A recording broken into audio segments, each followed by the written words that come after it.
As a Christian, I think generosity is central to how we live our lives as Christians.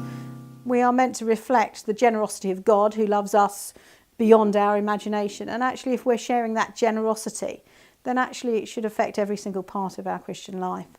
I think we're meant to reflect God's love to others. And how can we do that without a spirit of generosity? So it's about being generous in all the giftings that we have been given and sharing those with those around us.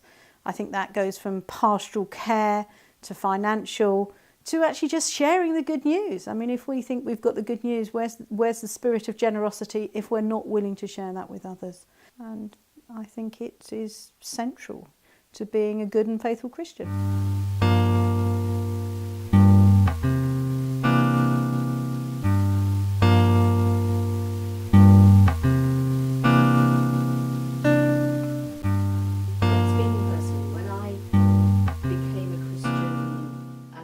To somebody who went to church and believed in God.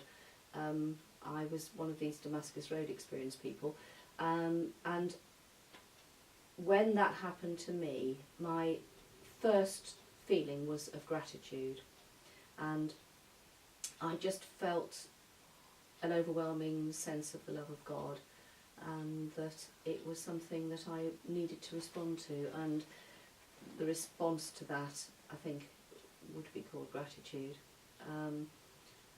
And it shows itself in all sorts of different ways, one of which is wanting to do something, wanting to show God's love to people, and in recognition of his love for me, but also in helping people, in giving and supporting the church.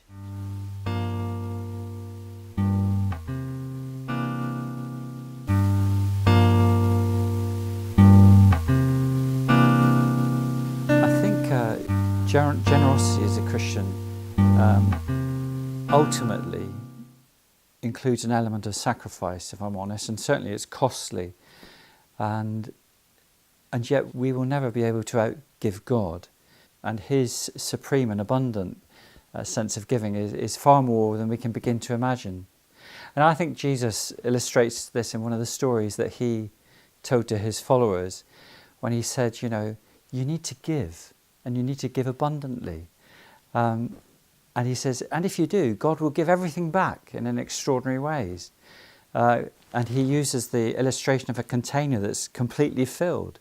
So actually, what he gives back will be in this container, pressed down, shaken, and it will just flow out into other people's lives.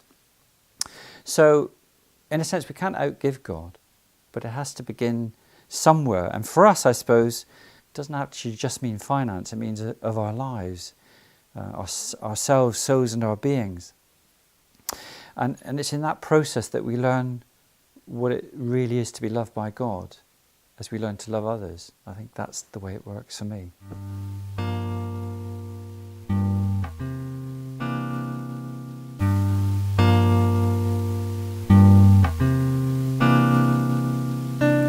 Well, I think generosity does, in some ways, mean a challenge to me. It means a challenge to stop and to think and take stock of all the ways in which others have been generous to me, because I've been incredibly fortunate that people have given very kindly to me, but also, of course, and primarily, that I've received very generously from God in all sorts of different ways.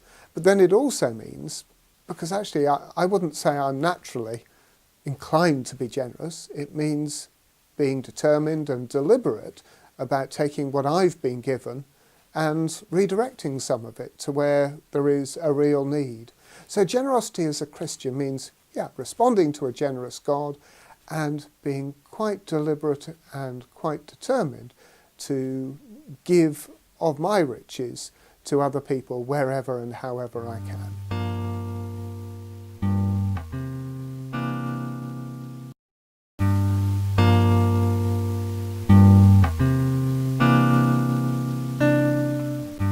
Generosity means what I see in people I've met.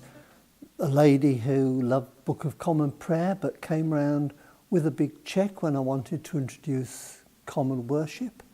A friend who doesn't eat cakes but makes the most beautiful cakes for other people.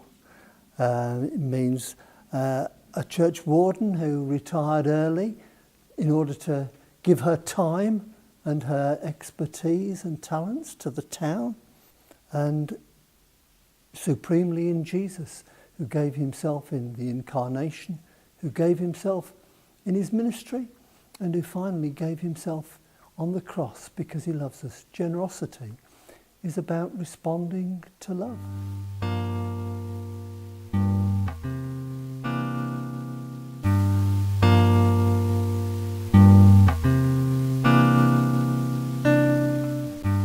I think giving to me as a Christian means a number of things.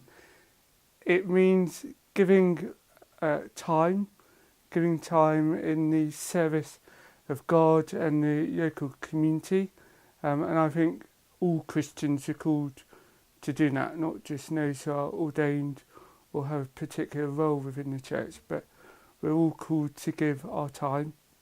I think it's also about giving our gifts and our talents and things we're good at, and I guess it's bound to involve some sort of giving in terms of money, and that can mean different things for different people.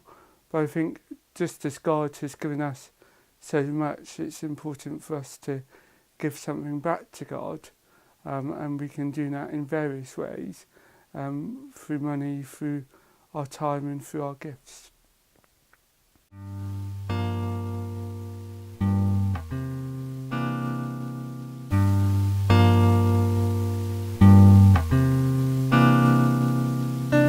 Well, first of all, you've got to blame God. It starts with God. It's all his fault because he is so generous.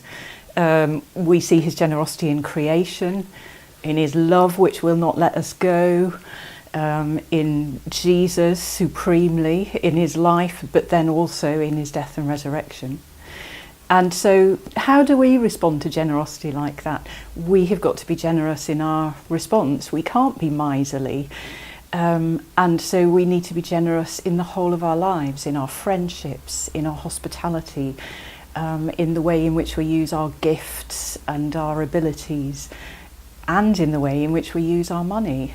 And what we can do each Sunday in our giving in the collection, it's symbolic of the way in which we want to respond to God's generosity to us.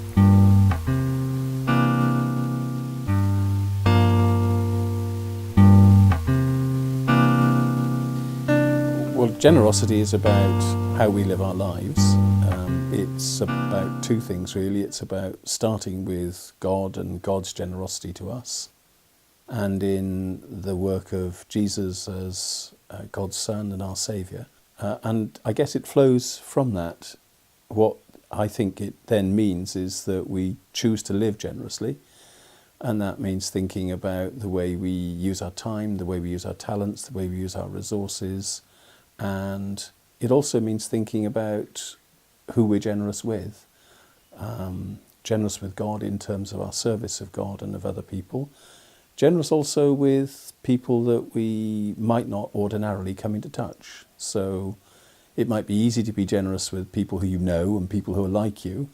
Generosity of spirit means extending beyond that and being generous with people who we don't normally get in touch with, people who we don't normally know, people perhaps we don't see, but whose needs are nevertheless real.